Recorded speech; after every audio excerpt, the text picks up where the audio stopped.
Hey there, Sierra and Mahar here. Hi, Princess. Many of you may know me as. Um, it's my, what is the, I go by Princess because I'm not a queen.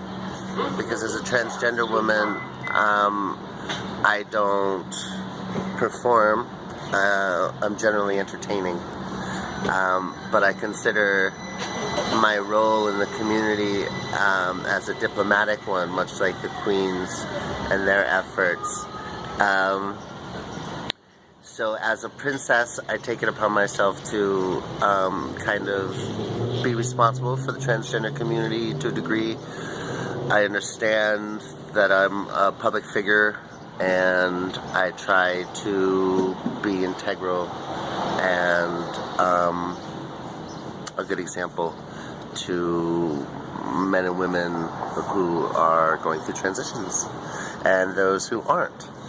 So with that said, Ron was sweet enough to ask me to do an interview based on, I guess, whatever I want to talk about.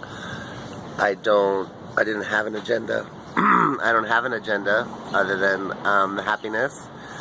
But I have been asked about the transgender experience multiple times, and am open to sharing about it. In general, it's easier when people ask me questions, because then I can riff on whatever their question is about. So this is a little bit different, so bear with me. I hope I don't ramble. Ron asked me what might be the important aspect, or what I'd like to share about being transgender.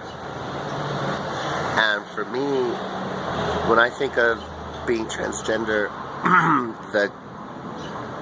for me, transcending gender is the issue. It's not whether or not you're a boy born in a girl's body, or a girl born in a boy's body, or a man or a woman, or neither. It's about having the courage to free ourselves from duality and find authentic expression. And that authentic expression, in general, for most of life, defies definitions. If we must have definitions, I'm a transgender woman. I've been legally female since March of 2013. Legally changed my name. I've got a F on my driver's license. It's a big accomplishment. In doing so, I went through a lot of hardship. Mentally, emotionally, physically. Lost all my employment. I was a electrician, home remodeler, had a solar company, trucks and employees and men.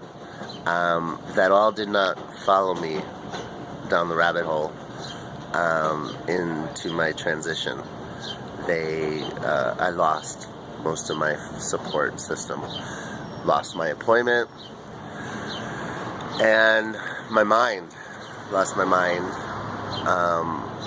And if it weren't for state services, mental health services, rehabilitation services, I would have never made it. Was attacked, and multiple attempts were made to rape me and beat me when I came out. Never in the straight community, always in the gay community. My greatest friends and foes were in the gay community. They were not initially, they're not used to the transgender reality being in their face. It's not appropriate for most of them. The drag queens value their masculinity and their identity as gay men, and they perform as women but do not aspire to being feminine. And in their reality, sometimes I think they're challenged to keep that defined separation for themselves, for their families, for their own mental well-being, somehow clinging to their masculinity while reveling in their femininity. And it's a blessing for them. I can't live as a woman part-time. I'm a woman full-time. And when I began, I was more of a guy in a dress full-time.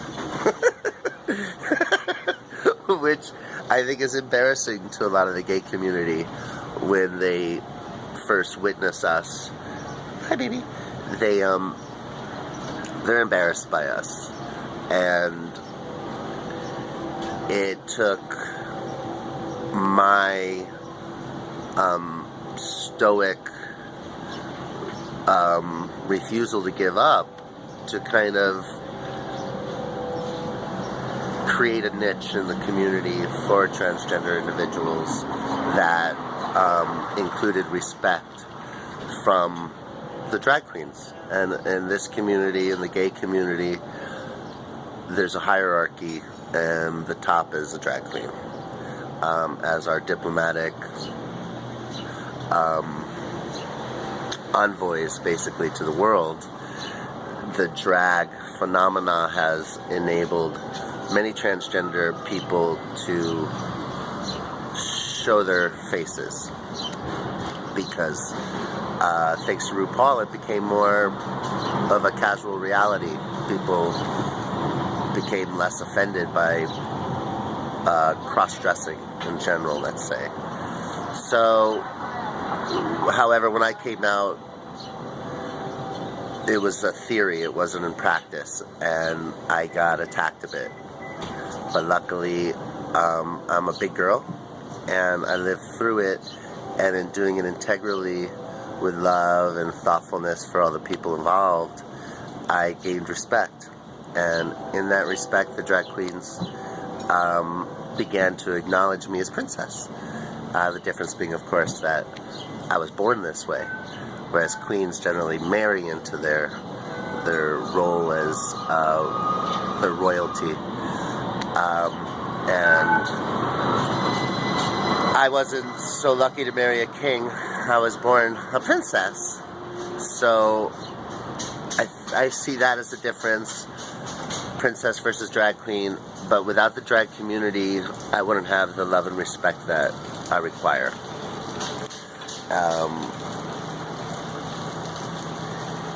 With their love and respect, I've been able to blossom, and the gay community, with their support and acceptance, enabled me to own my identity and bring it to the rest of the world, really, to kind of acclimate myself. One aspect of acclimation is, learning your style of dress and where to find girls' shoes in size 13. Not easy. And learning that I look better in extra, extra large than I do in a large woman's. It's like stuffing a sausage. So there's a learning process involved, and a big part of that, as far as finding acceptance in the community, is getting your makeup down. Now, I just woke up, excuse me, I wasn't prepared, but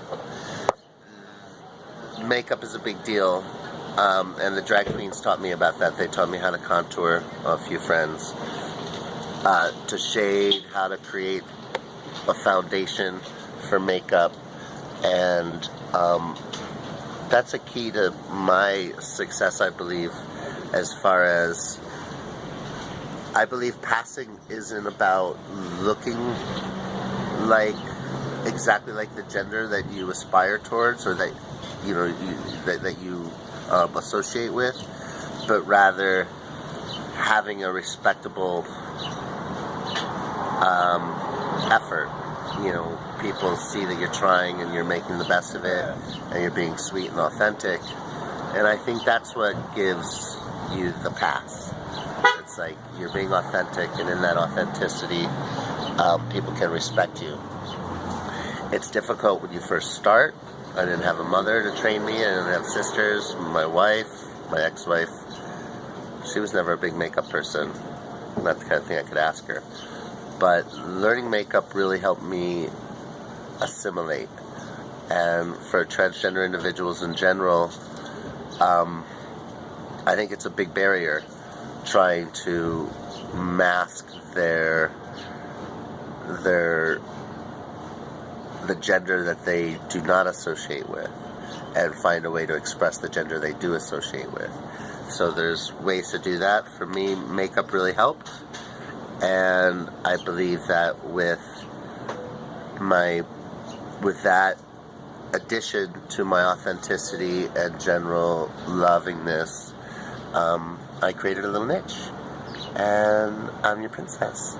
So that's kind of the story. There's a history to the transgender experience that is important for people to understand. The gay rights movement was begun by transgender women at Stonewall, the bar in New York City. You've heard of it, where the gay rights movement began. But that night, everybody was out celebrating or mourning the death of Dorothy from The Wizard of Oz. And the cops came in because there were laws against expressing homosexuality or anything deviant. And so the cops would always show up at the bars and beat up all the gay people and throw them in paddy wagons. And the gay people put up with it because they had no rights and they didn't want to be outed. This night, the girls were in their finest, and they fought back, and they fought the police out of Stonewall, and they created a barricade, and they womaned that barricade for days, which began the gay rights movement. What happened there, however, was Sylvia Rivera, who was the main leader, a transgender woman and civil rights activist, they became replaced by the gay men who in the community had access to normalcy because they could hide their identity just by blending. It's hard for me to hide my identity. The gay men took over the movement and pushed the transgender people out of the movement because transgender people were hard to assimilate, and because of that difficulty of assimilation, they were marginalized. My type of individual were marginalized and left out of the gay community, left out of the gay rights movement. You're only hearing about transgender people now because the train is passing by and LGB has their rights. And we're watching T come up and we're like, oh, we're gaining rights, but we don't have rights. It's legal to discriminate against us in over 35 states. Out of the gay community, 80% of all the violence, rapes, murders occurred to minority transgender male to female women. We're a community that gets abused, and if there was a message that I had to give, it would be to put the responsibility and onus back on the gay male population to make up for the dismissal of our civil rights when they took our movement, and now they need to fight for us because they are in positions of power, they are blended in, they are lawyers, they are this, they are that, and we are not. I still can't get a job. People don't hire transgender people. Hardly at all, unless they're like, feel sorry for you, or you're an escort, and that's where most transgender people wind up, is in sex work and sex services. Which kind of, most transgender people were raped or molested or sexually abused throughout their lives anyway because of their identity. So those are some of the complications of being transgender and some of the values of being transgender. The greatest value being authentic and creating an expression that allows people to transcend gender. So that's my ambition, and if you learn anything from this little blurb, learn to be yourself, because the only reward you have for the world is you, and the world needs you, not an expectation of you that's over put on you, but you, your authentic self.